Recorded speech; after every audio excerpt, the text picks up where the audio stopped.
작은 서점.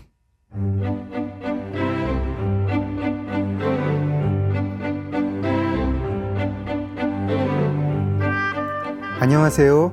작은 서점에서 인생책 코너를 맡고 있는 소설가 장강명입니다. 책을 매개로 한 사람의 귀한 인생을 들여다보는 시간인데요. 오늘은 또 어떤 손님이 찾아오실까 기대가 되네요. 지금 만나볼까요?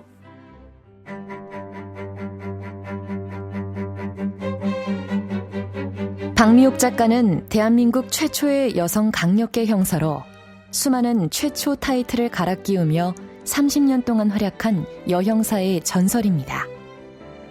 탈옥수 신창원 사건, 연쇄살인범 정남규 사건, 만삭 의사부인 살해 사건 등 대한민국을 떠들썩하게 했던 사건들을 맡았습니다. 드라마 시그널, 악의 마음을 읽는 자들, 괴물, 히트, 미세스 캅, 너희들은 포위됐다, 영화 조폭마누라, 감시자들, 하울링 등 수많은 작품에서 수사 현장과 사건에 대해 자문을 맡았고 극중 인물의 모티브가 되었습니다. 정년을 7년 앞둔 2021년, 제주 서귀포경찰서 형사과장을 끝으로 명예퇴직한 후에는 제주도 자택 마당 한쪽에 마련한 서재 겸 책방에서 사람들과 소통하고 있습니다. 직접 형사 생활을 돌아보며 쓴 책 형사 박미옥은 큰 화제를 모으며 베스트셀러가 되었습니다. 롤모델 없이 최초의 타이틀을 쉴 새 없이 갈아 끼웠던 전설의 여형사 박미옥은 이제 후배 여자 형사들에서부터 형사를 꿈꾸는 어린이들에게까지 든든한 롤모델로 자리 잡고 있습니다. 박미옥 작가님 어서 오세요. 반갑습니다. 네, 제가 박미옥 작가님이라고 이렇게 이제 부르려니까 좀 어색한데, 이렇게 어떠세요? 이제 책은 형사 박미옥이라는 책이 있고 또 많이들 이제 뭐 박미옥 형사님이라고 이제 부르는 분도 꽤 계시죠, 여전히. 맞습니다. 예. 보통 대외 활동하실 때는 어떤 호칭으로 하시나요? 작가도 아직은 쑥스러운 것 같고요. 퇴직한 사람이 계속 형사로 불리는 것도 조금 잘못된 것 같고. 첫 마음이 있던 닉네임이 박반장이 있습니다. 박반장. 수사반장처럼. 수사반장. 네. 예, 제가 강력 반장일 때 팀장이 아니고 호칭이 반장이었습니다. 아. 그래서 박반장으로 불리길 아주 선호하고. 알겠습니다. 제주도 동네에서도 박반장으로 불리고 있습니다. 뭐 반장은 꼭 뭐 경찰 조직 밖에도 이제 네. 부르니까 저희가 학교에서도 뭐 반장은 많이 있었고. 네. 홍반장 생각하셔도 됩니다. 동해 번쩍 사이 번쩍. 예. 알겠습니다. 그럼 저도 여기서 그러면 박 반장님으로. 네, 감사합니다. 여성 최초 강력 반장이기도 하셨죠? 네. 네, 알겠습니다. 박 반장님으로 부르도록 하겠습니다. 저희 프로그램이요, 이제 게스트를 초청할 때 인생책을 3권 골라달라고 부탁을 드리고, 그럼 이제 3권 골라주시면은 저희가 그 중에 한 권을 정해가지고 그 얘기를 나누죠. 저희가 3권 골라달라고 부탁드렸더니 시라토리 하루이코의 니체의 말, 최병권의 세계의 교양을 읽는다 1 종합편, 그리고 모드르안의 파리의 심리학 카페를 꼽아주셨습니다. 저는 그 세 책을 다 모르는 책이었어요. 근데 이제 그 형사 박미옥을 읽으니까 거기에 파리의 심리학 카페가 있어서, 반장님하고 나눌 책은 파리의 심리학 카페다 이렇게 정해놨는데, 나머지 2권 좀 소개 좀 해주십시오. 시라토리 하루이코의 니체의 말? 어떤 책인가요? 사실 니체, 짜라투스트라 이러면 어렵죠. 어렵죠. 그리고 뭐 인간적인, 너무나 인간적인, 너무 어렵죠. 뭐 이렇게 멋있는 말만 뭐 몇 개 알고 있어요. 뭐 너를 죽이지 못하는 건 뭐 강하게 어쩌고 저쩌고 뭐. 그걸 고맙게도 이 일본 작가님께서 당신의 인생 문장, 니체의 명언집을 뭐 삶에 대해서, 우정에 대해서, 인간에 대해서 이렇게 분류해서 이렇게 기록해둔 니체의 말씀이 요약된 요약집이라고 할 수 있고요. 니체의 여러 저작물 중에서 명문장들을 가지고 와서 니체가 무슨 배경으로 이런 얘기를 했는지, 무슨 뜻인지. 그리고 키워드가 아주 좋습니다. 뭐 세상에 대해서, 인간에 대해서, 삶에 대해서, 사랑에 대해서, 우정에 대해서 이렇게 분류되어 있습니다. 중요한 주제들이죠. 그 다음에 그 최병권 씨의 책 같은 경우에는 굉장히 낯설어 하시는데 저는 정말 인생책입니다. 어떤 그 책입니까? 세상의 교양을 읽다인데 프랑스의 바칼로레아 논술 시험. 네네네. 대학 입학 시험이던가요? 네네네네. 거기서 한 질문들을 10년치 모은 거. 그 우리나라로 치자면 고등학교 3학년생들이 철학책을 읽고 자기의 사유를 말한. 문제가 되게 어렵잖아요. 바칼로레아 문제들이. 그래서 좋습니다. 우리가 일상을 살면서 네. 잊어버릴 질문들. 네. 뭐 불필요한 꿈은 왜 필요한가? 예술의 일상적 가치는 무엇인가? 불필요한 꿈은 왜 필요한가? 예. 그런 것에 대해서 그 순수한 청년들이 말한 그 문장이 네. 제가 세월을 지나면서도 내가 지금 현재 어떤 마음인지 반성하게 되는 그래서 벌써 그 책만도 계속 끊임없이 밑줄 쳐서 읽고 누군가 오면 선물하고 해서 끊임없이 구매하고 있는 책입니다. 세계의 교양을 읽는다 종합편. 반장님 이렇게 책 마케터로 나서셨어도 되게 잘하셨을 것 같습니다. 갑자기 막 관심이 생깁니다. 왜 그런 거 있잖아요. 책은 한 번 읽었을 때랑 네. 다른 일을 겪고 2번 읽었을 때랑 네. 또 세월 지나 다시 읽을 때 맛이 다르다고. 그쵸. 네, 저한테는 그런 책입니다.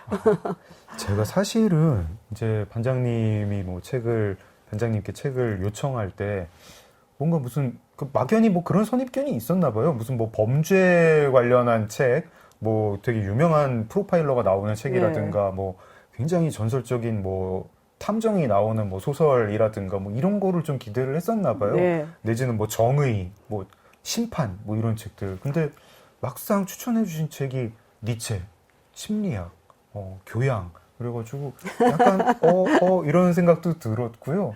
평소에 좀 그런 쪽 책을 좀 좋아하시나요? 일단 이제 대표적으로 수사물을 좋아할 거다라는 이 생각에서는 일단 추리 소설은 저한테 긴장감이 별로 없습니다. 느긋하시군요. 예견이 너무 빨리 되고요. 그 만들어진 인위적 긴장에 제가 긴장이 될 일이 별로 없고요. 그렇군요. 근데 이제 현장을 살면서 항상 인간이 인간에게 왜 이런가. 네. 한강 작가님이 그 노벨 문학상 수상하실 때 그 얘기하는 거 보고 네. 그래 우리가 이런 고민하고 살고 있구나. 인간에게 인간이 왜 그런지 도대체. 그런 질문이 있을 때마다 일반적인 수다로 풀 수 없는 친구들은 어떤 때는 호기심으로도 묻고 재미로 묻는 일이 저한테는 너무나 딜레마고 모순이니까 책에서 물어볼 수밖에 없고 긴 시간 고민이 또 기록된 게 철학책이니까 철학책을 주로 보게 된 것 같아요.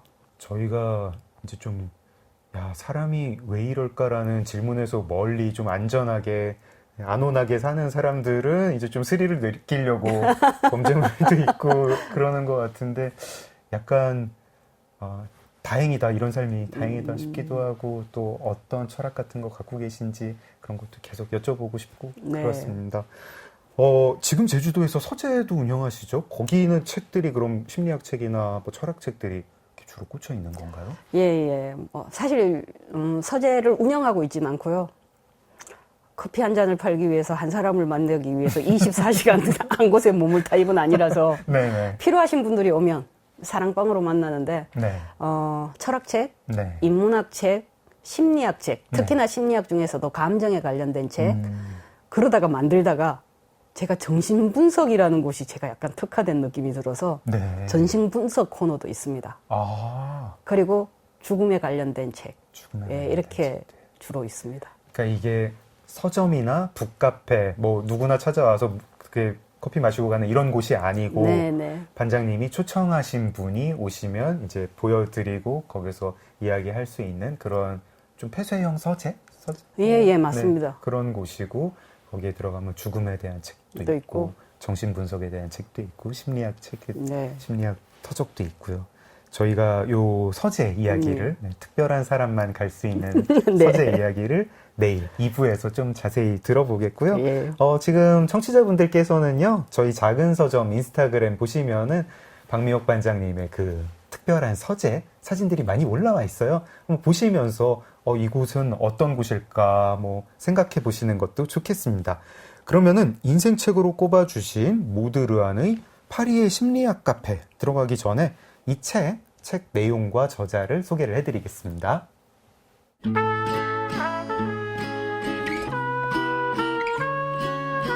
파리의 심리학 카페는 프랑스의 심리상담가 모드르안의 심리 에세이입니다. 모드르아는 매주 목요일 저녁 7시 파리 바스티유의 한 지하 카페에서 심리학 카페를 열었는데요. 처음에는 4명으로 시작했지만 점차 입소문이 나며 18년간 5만 명의 사람들이 이곳을 찾아 일, 사랑, 인간관계에 대한 온갖 고민을 털어놓았습니다. 심리학 카페는 그야말로 마음에 고통이 있는 사람들이 이야기를 나누는 공간이었고, 이곳에서 사람들은 내면의 슬픔과 분노를 조금이라도 털어낼 수 있었습니다. 이 심리학 카페에서 오간 이야기가 오롯이 담겨있는 책이 바로 파리의 심리학 카페입니다. 프랑스의 언론 리베라시옹은 이 책은 혼자 알기엔 너무 아까운 심리학적 조언들로 가득하다고 극찬했고, 모드르아는 파리 사람들이 가장 만나고 싶어하는 심리학자로 손꼽히고 있습니다.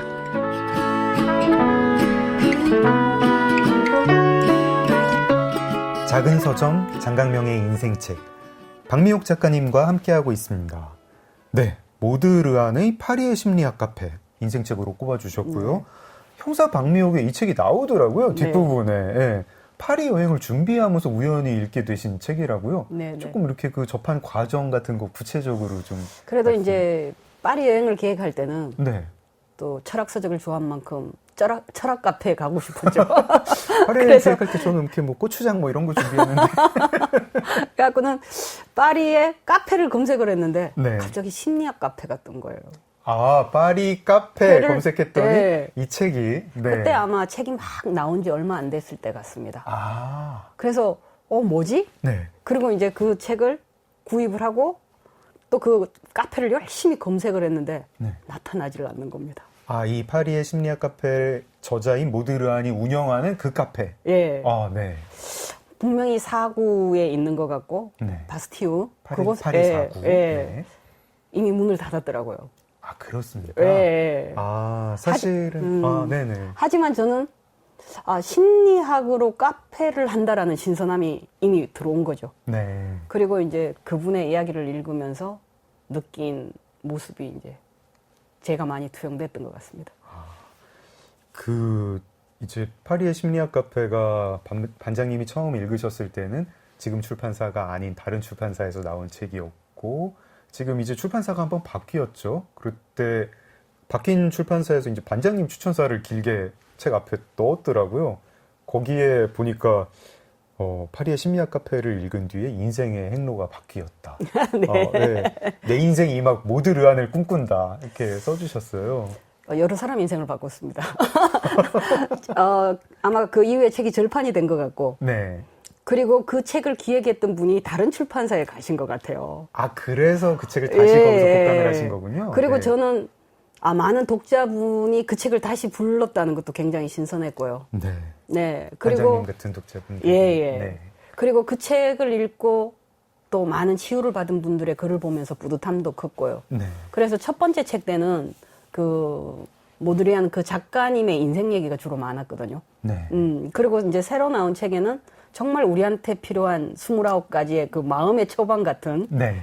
그런 이야기들이 있어서 이 작은 글줄 하나가 네. 이런 반향을 불러일으키나 싶어서 이 초보 작가가 가감하게 추천서도 한번 썼고, 그리고 그건 정말 진심이 담긴 글이었죠. 네. 제가 직접 감동받고 제 인생에 어떤 모토를 삼은 지점이 있고, 네. 저를 직면하고 제 결핍과 제 상처에 대해서도 생각하게 하고, 우리 모두가 직면하고 상처를 봐야만이 다음으로 갈 수 있고 에너지화 시킬 수 있다는 걸 느꼈을 때 네. 좋은 책을 만난 거였습니다. 그 읽는 독자 입장에서도요. 형사 박미옥을 읽은 독자 입장에서 파리의 심리학 카페를 읽는데 이 책 추천할 분은 진짜 반장님이다. 그런 생각이 들었어요. 반장님도 조금 전에 말씀해 주셨지만 모드르안이랑 반장님이랑 되게 겹쳐 보이더라고요. 어떤 인간에 대한 애정이 크다는 점, 그리고 상처 입은 사람들을 많이 대하고 그들의 그 상처를 이제 어루만졌다는 점, 이제 글쓴이 본인도 뭔가 마음에 내상이 있다 그런 점, 그런 점들이 겹쳐 보였는데 또 이제 찾아보면 또 이제 대조적인 점들도 있잖아요. 모드르안은 가정이 있고 재혼도 했고 아이도 있고, 그리고 무엇보다 뭐 그렇게 범죄 현장을 누비는 그런 사람은 아니죠. 뭐 마음에 상처가 있는 사람들을 많이 만났지만 뭐 범죄 현장 찾아가가지고 만난 건 아니니까 반장님 생각하시기에는 인생 2막을 모드란이 되기를 원하는 반장님께서 생각하시기에는 이 저자랑 나는 이런 점이 닮았고 이런 점이 다르다 이런 거 있을까요? 타고난 저마다의 결핍과 상처를 깨닫고 제대로 본다는 관점에서 시선이 굉장히 닮은 사람 같다라는 부분 하나하고 그 다음에 열심히 자기 인생을 사셨더라고요. 그리고 늦게 공부하셨어요. 그렇죠. 예, 저도 심리학을 늦게 공부했습니다. 공통점이네요. 예, 그것까지는 굉장히 공통점인데 다른 거 말씀 따나 그분은 자식이 계시고 저는 자식이었고 시부모님이 계시고 시부모님이 계시고 그렇죠. 저는 시부모님이었고 그런 도시에 사시고 제주도에 계시고 근데 그분이 17년도에 파리를 떠났습니다. 그런가요? 정말 이제 다른 점 하나는 제가 인정해야 될 다른 점 하나는 저는 이제 늦게 공부하고 이제 시작인 사회 초보자고 그 당시는 다시 시작해서 18년을 이 선한 영향력을 미치고 제아의 고수로 가신 분이라는 거죠. 뭐 같은 길을 가고 있는데 약간 먼저 시작하셨고 먼저 태어나셔서 먼저 가셨고. 하지만 저는 지금 지속 가능성에 대한 불안을 갖고 있고 그분은 지속 가능성 있게 살아내신 점이 크게 다른 점입니다. 알겠습니다. 혹시 뭐 모드란에 대해서 뭐 이런 점은 내가 더 닮고 싶다, 뭐 부럽다, 뭐 혹은 거꾸로 근데 이 점은 내가 더 낫지 않을까? 내가 좀 필드에 좀 뭐가 전문성이 있지 않나? 뭐 이런 거 있으실까요? 아닙니다. 정말 닮았다고 구체적으로 말하고 싶은 게 그분의 인터뷰에서 발견한 거였습니다. 어떤 내용인가요? 제가 저 책을 왜 쉽게 봤냐면 이론적이지 않았어요. 그쵸. 이 책이 되게 무슨 뭐 심리학 이론 뭐 이렇게 푸는 그런 책은 아니죠. 심리학을 공부하시고 어찌 보면 당신의 상처를 이야기하면서도 어떻게 철저하게 저렇게 외국의 이름만 빼면 우리랑 정말 같지 않아요? 정서나 기타 등등이.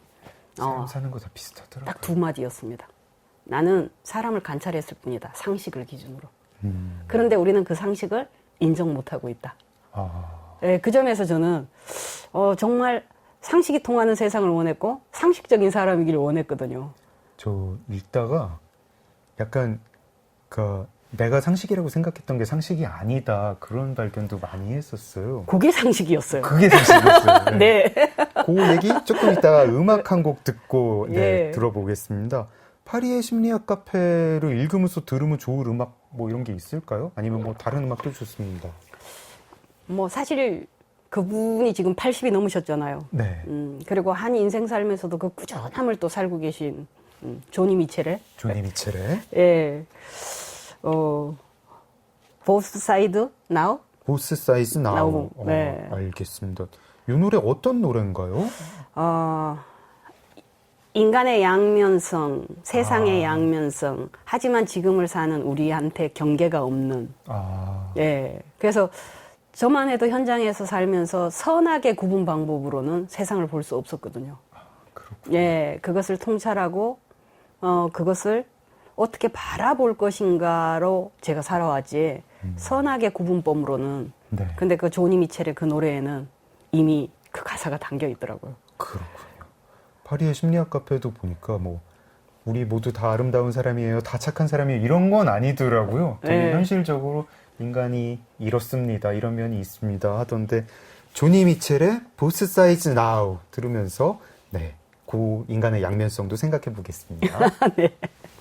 작은 서점 장강명의 인생책 박미옥 반장님과 함께하고 있습니다.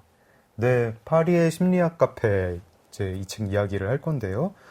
내담자의 에피소드가 뭐 그 내담자의 상처나 고민에 따라서 29가지 종류로 분류가 돼 있고 이제 모드란 작가가 조언하는 내용으로 구성이 돼 있습니다. 그게 뭐 사실 뭐 무슨 뭐 심리학 자나 뭐 심리학 뭐 연구하시는 분 상담사분들이 뭐 비슷한 책들 많이 쓰셨잖아요. 썼는데 저 파리의 심리학 카페를 읽으면서 막 되게 격하게 고개를 끄덕인 게 뻔하지 않아가지고 좋더라고요. 뭐 당신이 참고 이래라, 뭐 내지는 뭐 당신이 무조건 옳다, 뭐 이런 게 아니라 뭐 부모하고 이제 뭐 갈등이 있을 때 그냥 선을 그어라. 부모가 이 선 넘지 못하게 경계를 정해라. 또 아무리 친한 친구라도 영원한 절친일 수는 없으니까 뭐 우정의 의무랑 책임감을 느낄 필요는 없다. 이게 아까 말씀하신 그런 거죠. 저의 상식으로는 베프 절친이면은 막 그 친구가 뭐 뭐 내달라고 하면은 뭐 내줘야 되고 뭐 이렇게 우리 어릴 때 동화처럼 뭐 숨겨달라고 하면 숨겨줘야 될 것 같은데 모드르아는 그런 거 아니고 절친도 바뀐다. 그걸 인정을 해라 하면은 듣고 보니까 그 말이 맞아요. 절친이 바뀌는 거고 그게 그 절친 탓도 아니고 제 탓도 아닌데 네. 예, 절친 우선순위를 매겨보라 뭐 이런 얘기를 하면 들으면은 후들짝 놀라는데 사실 매길 수 있고 순위가 바뀌고 아 이게 상식이구나 그런 생각이 들었습니다. 한편으로는 읽는 사람에 따라 가지고 되게 어떤 부분이 그 사람한테 다가갈지가 달라지는 책인 것 같아요. 예, 그 사람 각자 고민들이 다르니까요. 반장님은 이 책에 소개된 에피소드 중에 뭐 되게 마음에 와닿는 에피소드 있으셨나요? 뭐 조언 같은 것도? 사실은 저는 작가님 자체 에피소드 첫 시작에 네. 예, 그 정말 어머니에 대한 얘기는 없습니다 책에. 네. 아버지가 뭔가 자기 낭만에 빠진. 네. 그래서 굉장히 딸을 방임에 의해. 네. 그래서 그 보육원에서조차 눈치 보고 자랐던 아이. 네. 그 아이가 정말 사랑하는 남자를 만나서 사랑을 하다가 네. 그 짧은 시간 정말 세상에 이렇게 사랑받아도 되나라는 순간에 남편을 잃었죠. 네. 그리고 그 1살 된 아들을 두고 알코올에 빠지죠. 네. 그러다가 순간 깨닫는 그 지점이 있습니다. 내가 아버지한테 받았던 상처를 대물림하고 있구나. 그 대물림을 깨닫는다는 거. 네. 제가 사실은 현장에 있으면서 범죄도 대물림 된다라고 느끼는 게 네. 폭력성이 대물림 된다 이게 아닙니다. 그 상처가 대물림 되고 네. 그 상처를 가진 자가 자기 자식을 키우면서도 그 상처가 대물림 된다. 네. 그 지점들을 굉장히 아프게 봤기 때문에 네. 그 작가님이 순간 내가 내 아버지에게 받은 상처를 내 자식에게 대물림하고 있구나를 한다는 그 문장에서 정말 저는 엄청난 이분은 정말 성인이다. 제대로 된 어른이 될 자격이 있다. 이런 생각을 하면서 그리고 결국 그 깨달음에 그치지 않고 배움으로 가고 선한 영향력까지 간 거잖아요. 네. 예, 그 지점에서 저는 큰 반전과 터닝 포인트를 역시 그분이 만들었다. 근데 나 또한도 나의 상처와 결핍, 반전을 느끼는 사람으로 살 수 있을까? 이런 생각을 많이 하게 됐죠. 그 형사감미옥에서도 읽다 보니까 그 범죄자가 그런 자기 결핍이나 상처를 사실은 그 범죄자의 부모가 이 사람한테 준 거를 이렇게 대물림하는 경우도 있고 다른 사람한테 이제 막 투사하는 경우도 봤는데 그거 자체는 그렇게 상처나 뭐 결핍이 대물림 되는 거는 저희가 야, 참 인생사 되게 아이러니하구나. 참 반복되는구나. 자기가 그 상처 그렇게 싫어했으면서 자기도 그 상처 주는 사람이 됐구나 생각을 하는데 이걸 깨닫는 게 참 힘든 것 같아요. 혹시 뭐 이렇게 모드르한 말고 그런 걸 깨닫는 이제 그래서 행동을 바꾸는 이런 사람을 좀 보신 적이 있으신가요? 지금 모드르한이 그런 거 깨닫는 사람 되게 드문데 모드르한이 깨달았기 때문에 더 와닿았다 이런 걸까요? 아니 우리 곳곳에 그런 사람은 많지 않을까요? 그래요? 많다고 봅니다. 우리 다 네. 이렇게 결핍 있게 부족하게 태어나고 네. 2.5kg, 3.5kg에 태어나서 이렇게 키 얼마까지 크고 몸짓도 키우고 마음도 키우잖아요. 저도 좀 이렇게 미숙아로 태어났습니다. 그런데 이제 그 가정에 내가 더 성장하고 내가 더 성화시키는 데는 정말 인생의 깨달음이 필요하잖아요. 네. 내가 뭘 자꾸 보는 사람인지 뭘 자꾸 원하는 사람인지 과거의 상처를 갖고 계속 현재를 살고 있는 사람인지 현재의 이 기쁨은 누리지 못한 채 계속 미래를 불안해하는지 수많은 곳곳에 그런 존재가 우리 주변에 다 있는 것 같아요. 그중에 이제 모드레안이 달랐다면 그걸 표현하고 그것을 공유하고 나눈 사람이라는 게 큰 차이가 있을 거고 네. 또 우리 주변에 돌아보면 소소하게 그런 분들이 많으세요. 예, 그렇기 때문에 그냥 우리의 이야기를 함께 나누는 차원에서 인생책이었다 이거였지 이분은 정말 특별하다 이런 의미에서는 아닙니다. 알겠습니다. 책으로 나와서 그게 저한테 온 과정이 특별하군요. 네, 그렇죠. 네. 수많은 책 안 쓴 모드르한도 저희 주변에 있을 것이고 예. 네. 뭐 조언 내용도 이제 현명하고 통찰력 있고 아까처럼 이제 내가 상식인 줄 알았던 게 아니구나 이런 걸 느끼게 됐는데 또 이제 말씀처럼 반장님 말씀처럼 모드르한이 말하기 때문에 더 힘있게 다가오는 것 같아요. 그러니까 이 사람 진짜 뭔가 내담자의 상처를 이해하고 있다. 진짜 진심으로 네. 도우려고 하고 있다. 이런 걸 되게 믿게 됩니다. 반장님도 이제 상처 입은 사람 많이 대하셨잖아요. 책 읽으시다가 이 모드르안은 진짜 찐이구나, 진심이구나, 상처 입은 사람 어떻게 대해야 되는지 아는구나, 내가 많이 대해봐서 알아, 이렇게 느끼신 뭐 그런 대목 같은 게 있으실까요? 사실은 아까 이미 작가님이 말씀하셨어요. 시원하게. 전 이게 상식이라고 생각했는데요. 그게 상식이 아니었더라고요. 네. 근데 그분이 그랬다면서요. 친구하고 영원히 하지 않아. 네네. 네. 그리고 이제 사건에 대해서도 그렇게 이야기하죠. 언제 어디서나 어떻게든 일어날 수 있는 게 사건이야. 안 그랬으면 좋겠어요. 네. 거기에 이제 제가 그 책에 없던 문장을 하나 얘기하자면, 네. 우리는 왜 소통이 잘 돼야 된다고 생각하죠? 잘 되면 좋으니까? 잘 되면 제 기분이 좋으니까? 그러니까 그건 나중 문제인 거예요. 네. 나중에 잘 되는 거예요. 네. 그러니까 처음에 소통은 잘 안 되는 거예요. 그쵸, 그쵸. 그리고 인간 모두가 살아있는 곳에는 불협화음이 시작이에요. 네. 그런데 그 각자의 소리를 들으려고 하는 마음에서 네. 들리기 시작하고, 듣고 보니 인정이 되고 나면 하음이 시작되는 거였어요. 네. 모드리안 책에는 그 지점들에 대한 이야기가 많이 등장하죠. 사례 하나 기억나시는 거 있으실까요? 지금 사실 말씀하신 내용이에요. 그 친구. 네, 친구. 그 다음에 네. 착함. 가족. 가족. 네, 철학책에서도 그런 얘기가 많거든요. 네. 왜 가족은 무조건적인 사랑이어야 된다고 생각하느냐. 네. 그로 인한 우리들의 딜레마가 너무 많다. 그런 상식을 깨는이 네. 아니라 사실은 그게 상식이었는데 네. 우리가 거부한 상식들에 대한 이야기가 많죠.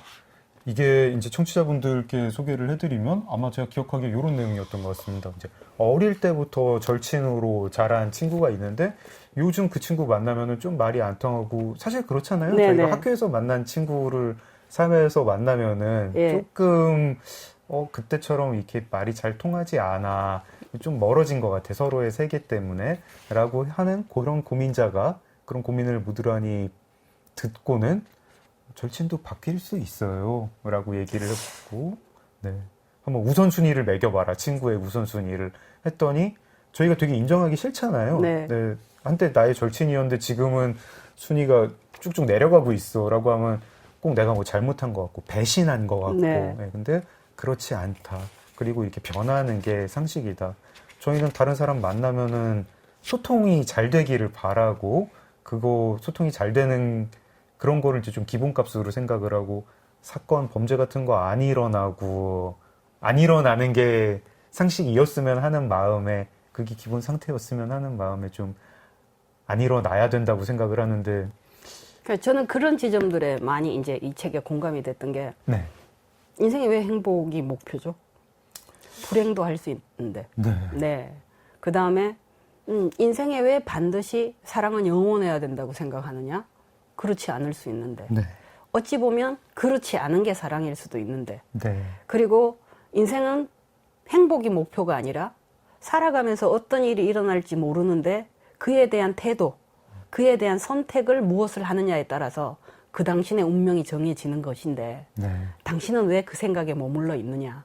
이런 이야기들이 대부분 깔려 있거든요. 네. 근데 우리는 너무나 일상생활 속에서 그런 정말 상식 같은 그 얘기는 안 한 채 행복이 목표고, 불행해서는 안 되고, 가난해서는 안 되고, 그러는 사이에 사고가 터지면 내가 그날 재수가 없이 사고를 당한 것 같고, 불행하면 나는 이제 인생 실패한 것 같고, 네. 부모님한테 무조건적인 사랑을 못 받으면 나는 불우한 사람 같고, 이런 전제에 출발해서 모드리안은 정확한 얘기를 해주고 있죠. 반장님 이제 경찰에 계실 때 그런 분 많이 보셨겠군요. 왜 뭔가 어쨌든 경찰서에 좋은 일로 오는 사람은 없으니까요. 와가지고 이렇게 막 되게 통곡하거나 뭐 괴로워하면서 왜 나한테 이런 일이 벌어지죠? 라고 할 때 정말 많이 하죠. 네, 그때 사실은 그게 왜 너한테 벌어지지 말아야 하지라는 게 잔인한 현실인 건가요? 또 다르게는요. 네. 범인들이 가장 많이 하는 몇 마디가 있습니다. 어떤 이제 건가요? 살인을 했을 때 왜 네네네. 죽였습니까? 화가 나서요. 아니 뭐가 화가 나서 사람을 죽일 정도? 네. 억울해서요. 무엇이 억울한 거지? 무시당했어요. 무엇을 무시당했다고 말하는 거지? 깊이 들어가 보면 다 자기 중심적 사고인 거예요. 그때 이제 제가 냉정하게 하는 말이 있어요. 세상이 왜 널 응원해야 되냐고.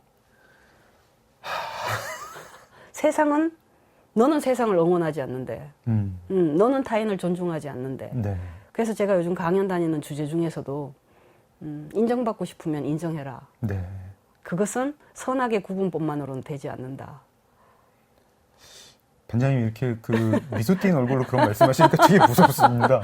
저희가 모드란 이 파리의 심리학 카페를 읽으면서도 약간 느낀 거고 반장님이 말씀을 해주시니까 더 알겠는 게 행복한 게 제 권리인 것 같은 거예요. 네. 꼭. 예. 나는 아무 사고도 안 겪어야 되고 내가 말하면 다른 사람이 다 이해해줘야 되고 나 행복해야 되고 이 정도 노력했으니까 나 행복할 수 있잖아. 나 뭐 사람들이 나 사랑해줘야 되는 거잖아. 그리고 이상한 놈은 나한테 오면 안 되는 거잖아. 라고 할 때 가만 생각해보면 그건 상식이 아니에요. 그냥 저희가 그냥 그랬으면 좋겠다고 믿고 있는 어떤 허상이지. 제가 니체를 좋아한다고 했지만 니체가 졌다 이러고 한 인물이 두 사람 있잖아요. 아, 그렇습니까? 네. 왜 우리 비겁함을 노골적으로 얘기한 철학자 쇼펜하워? 쇼펜하워. 네. 그 니체가 졌다고 말하는 인물, 솔직한 막판의 고백. 네. 나는 쇼펜하워보다 세상을 울리지 못했고, 오페라의 막장보다 바그너. 그 인물보다도 나는 세상에 충격을 주지 못했다. 그 초인으로 말하던 그 니체의 한계와 불행을 비급을 솔직하게 인정한 쇼펜하우의 문장이 다른 이유가 이제 가둔 거죠.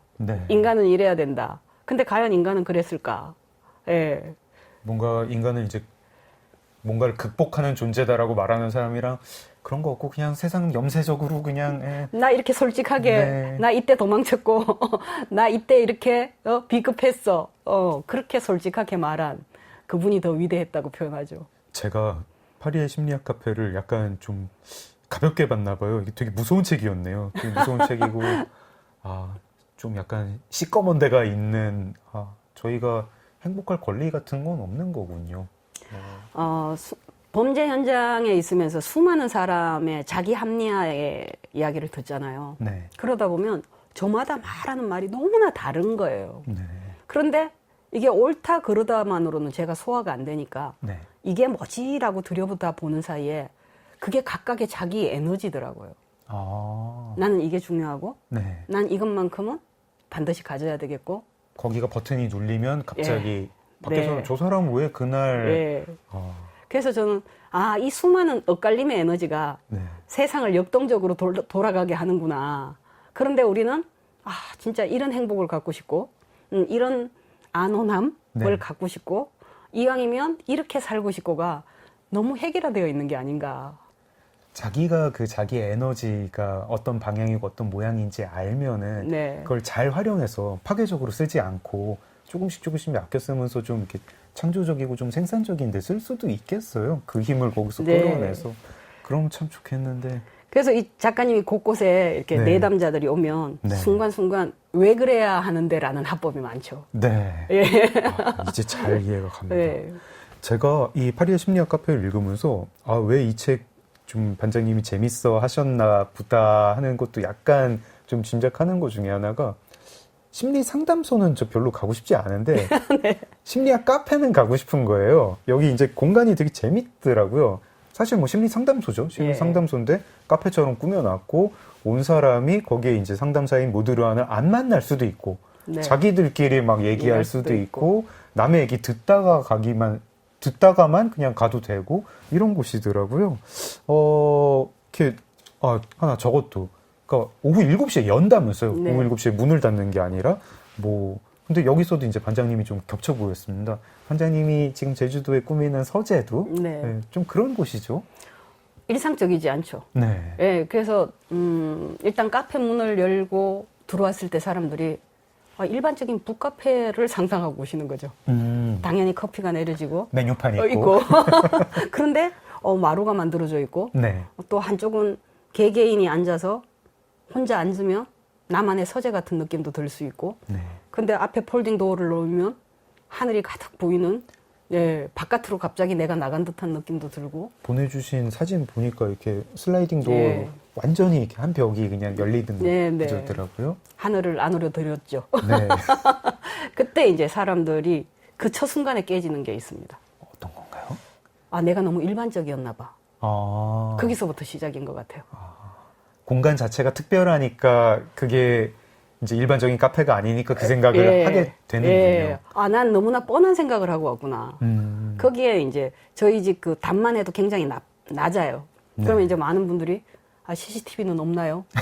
뭐 담은 왜 이렇게 낮나요? 그래요. 그러면 제가 우스갯소리지만 아, 형사 집에 CCTV가 달려 있으면 좀 창피하잖아요. 이렇게 표현은 하지만 담이 낮아야 하늘이 크게 보이고 예, 공간이 그대로 들어오거든요. 아, 사진 보면 진짜 하늘이 이렇게 확 네, 보여요. 네. 네. 그리고 또 심리학적으로요. 네. 범인은 그 공간에 못 들어와요. 아, 그렇습니까? 내가 노출되는데. 아, 담이라는 게 예. 이제 밖에서 안을 보호하는 것도 있지만 안에 있는 사람도 밖에서 다 보이니까 오히려 범인은 예, 못 범인은 오겠군요. 그곳에 못 가죠. 아, 내가 하는 행동이 모두 보이는 곳인데. 이제 그곳에서도 이제 많은 분들이 오셔서 나는 왜 이런 집을 짓는다고만 생각했고 이런 생각은 못 해봤나. 그래서 자기의 전형성에 충격을 약간 받으면서부터 이렇게 벌써 눈물을 흘리는 분도 있으시고 그 이야기를 시작으로 자기가 너무 뻔해 빠진 자기한테 이제 재미없는 그게 자신을 지치게 하는 네. 그 얘기부터 시작하는 경우가 많습니다.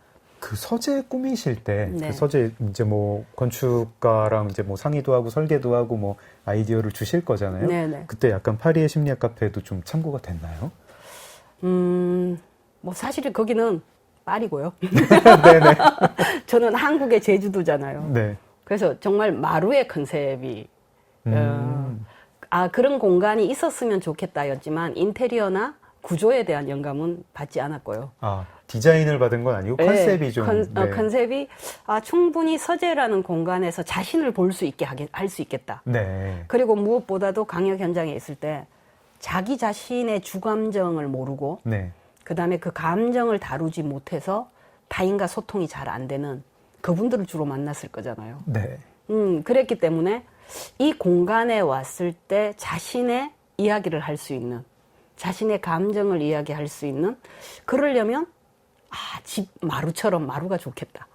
그리고 그 마루에 약간 따뜻한 온기를 넣어야 되겠다. 그러다가 하늘 쳐다보고 나른해지면 자도 좋겠다. 네. 이렇게 시작된 겁니다. 그래서 처음에는 공간을 겉만 지었어요. 네. 겉만 지어놓고 마루를 만드는 과정도 책을 꽂는 과정도 3, 4년을 혼자서 꾸준히 한 겁니다. 그 짓는데 시간이 오래 걸리나요? 아니요. 걷는 건, 집을 짓는 건 짓는 시간 동안만 지었죠. 속 내부를. 속 내부를. 네. 겉은 짓고. 예. 거기 보니까 복층이던데, 그럼 복층도 나중에. 복층은 미리 지었죠. 거긴 미리 짓고. 예, 미리 짓고. 네. 위에 이제 뭐 소파를 넣는다든가, 책의 공간을 어떻게 한다든가, 이 부분은 이제 제가 3, 4년 동안 꾸준히 한 거죠. 죽음에 대한 책들을 모아놓는다든가, 정신분석학 책을 예. 모아놓는다든가, 이런 것들. 르안의 그럼 심리학 카페는 결국 못 가보신 거죠? 이제 발견하셨을 때 이미 문을 닫은 닫았으니까요. 상태라서. 사진 같은 거라도 좀 보셨습니까? 없더라고요. 근데 우리가 역사적으로 한번 봐야 될 게요. 네. 이분이 48세에 심리학 공부를 3년 하셨잖아요. 네. 그리고 1년 후에 열었단 말이에요. 네. 이분의 연세가. 그러니까 사실은 파리에서 프랑스에서 이 책이 나온 건 2005년경인가 2004년경이에요. 네. 우리나라에 2014년도인가 15년도에 나온 거지. 그쵸. 헐 10년 전이었고. 네. 그러면 책이 나오기 전 18년을 운영하신 거잖아요. 네. 인터넷이 유행하던 시절이 아니었습니다. 네네네. 예, 그랬기 때문에. 그리고 또 놀라웠던 게 그분의 인터뷰나 이런 자료가 그렇게 많지 않았어요. 되게 화제는 된 모양인데, 네. 되게 화제가 돼가지고 심지어 뭐 영국 기자가 찾아가가지고 예. 체험 기사까지 쓴 모양인데. 제가 그분의 트위터까지는 가보다가 네. 많은 걸 발견하지 못했습니다. 굉장히 저희가 유명한데 실제로 어떻게 생겼는지는 모르는 곳인데, 예. 그 반장님의 이제 제주도 서재, 거기 다락이 있고, 그 이제 지붕이 뭐 박공지붕이라고 하는 맞습니다. 이런 뾰족 지붕이죠. 예. 들어가 보면 한쪽에 복층이 있는데, 그 복층을 가면은 복층이라서 이제 다락은 아닌데 다락 같은 느낌. 다락입니다. 되게 편안한 느낌. 아마 모드르안의 심리학 카페도 뭔가 파리니까 이제 오후 7시가 되면은 이제 뭐 해는 졌는데 뭐 거기 되게 분위기 좋은 가로등 같은 거 가스등인지 뭐 이런 거 좀 켜져 있고 사람들이 지나가고 뭐 계산책도 하는데 앞에서 뭐 에스프레소 카페 마시다가 자기들끼리 근데 거기서 되게 막 심각한 얘기하고 뭐 사랑하는 사람 이 세상을 떠났습니다. 뭐 이런 얘기 막 자기들끼리 하고 있고 가명으로 얘기하고. 저도 우연찮게 제주도에서 네. 그와 같은 분위기를 이렇게 느껴본 순간이 한 번 있었어요. 네. 제주도 작업장에서 이렇게 이제 어시스트로서 막 일을 하는데 여행객이 와서 산책을 하시다가 정말 창문을 노골적으로 이렇게 들여다보는 네 분의 어른을 만났어요. 그분은 이제 모르는 분들이신데. 네. 그래서 그렇게 궁금하시면 들어와 보시라고 한 거죠. 네. 근데 정말 이렇게 배가 나오고 머리가 벗겨진 아저씨가 그림 하나에 가더니만은 퇴근한 내 마음 같다는 거예요. 그래갖고 제가 그 작품의 뒷면을 봤어요. 제목이 뭔지. 네. 저녁별이 해를 만나면이었어요. 저녁별이 해를 만나면이라는 그림을 보고 퇴근한 내 마음 같다는 거. 그 이후에 그 아저씨를 1년에 한 번씩 3년을 만났거든요. 그분은 제주 아닙니다. 여행객이고 1년에 한 번씩. 그리고 퇴직을 하고 한 달 살이도 저희 집 근처에 오셨는데 이제 완전히 새로운 인생을 살고 싶은 이야기, 그다음에 일상에 있어서 너무 많은 잃어버린 우리의 가치가 있잖아요. 네. 그것에 있는 갈등이 있는 아저씨였어요. 그러니까 그 저녁 7시라는 것은 퇴근한 우리들이 뭔가 일상으로 돌아가고 싶기도 하고 아직 일상으로 돌아가기에 여운이 남은 그런 상태에서 그 카페에 가서 누군가의 말 한마디 때문에 내가 정리되기도 하고 누군가의 슬픈 이야기를 들으면서 오늘 하루 나는 괜찮았다는 타인의 불행에서 나도 괜찮았다는 생각을 느낄 수도 있고 제가 그 순간순간 한순간이 주는 게 각각이 가져가는 목이구나. 그것을 아마 모드리안도 카페에서 많은 분들한테 보여준 게 아닐까. 그런 나름의 상상을 해봅니다. 되게 이상합니다. 어떻게 보면은 좀 동화 같은 이야기잖아요. 저희가 이제 모르는 사람을 파리의 카페에서 만나가지고 나의 이렇게 깊은 고민을 얘기를 하고 제주도에서 길을 걷다가 이상한 작업장을 한참 보는데 들어오시라고 해가지고 들어갔는데 내 마음을 설명하는 그림 같은 걸 보게 돼서 이후에 3년 동안 몇 번 더 만나게 되고 완전히 모르는 사람이 내 마음이다 이렇게 얘기하고 동화 같기도 한데 거기 계시는 분들은 또 당신이 왜 행복해야 되는데 이런 것도 말씀을 하시고 어른을 위한 동화 같은 그런 느낌이네요. 우리 모두가 그걸 놓지 않고 사는 것 같아요. 네. 놓지 않고 사는 게 아니라 한번 경험해보고 싶습니다. 지금 아마 청취자분들 들어보시면은 조금 궁금해하실 게 있을 것 같아요. 아까 뭐 서재 운영하신다 그러지 않았나? 근데 무슨 작업장에서 무슨 어시스트를 한다는 거지? 등등등이 있는데 궁금하신 분은 내일 2부에서 이 사연을 좀 더 여쭤보도록 하겠습니다. 르안의 심리학 카페 아니면은 작가님의 반장님의 서재에서 사람들 찾아올 때 나오면 좋을 것 같은 그런 음악 한 곡 추천해 주십시오. 드라마 OST이긴 하지만요. 아동학대에 대한 이야기였고 내 모습을 발견한 그 아이한테 손을 잡고 도망치는 이야기입니다. 그 마더라는 드라마의 OST인데 나인 너에게입니다. 나인 너에게. 김유나 님이 부르셨죠. 네. 김유나 님이 부르시는 나인 너에게 들으면서 오늘 1부 마무리하겠습니다. 네. 박미옥 반장님과 1시간 동안 이야기를 나눴는데요. 청취자분들도 박미옥 반장님이 추천해주신 인생책 꼭 한번 읽어보시면 좋겠습니다. 저희는 여기서 1부 마무리하고요. 내일 2부에서는 박미옥 반장님이라는 사람 책을 읽어보겠습니다. 네, 반장님 2부에서 뵙겠습니다. 감사합니다. 네.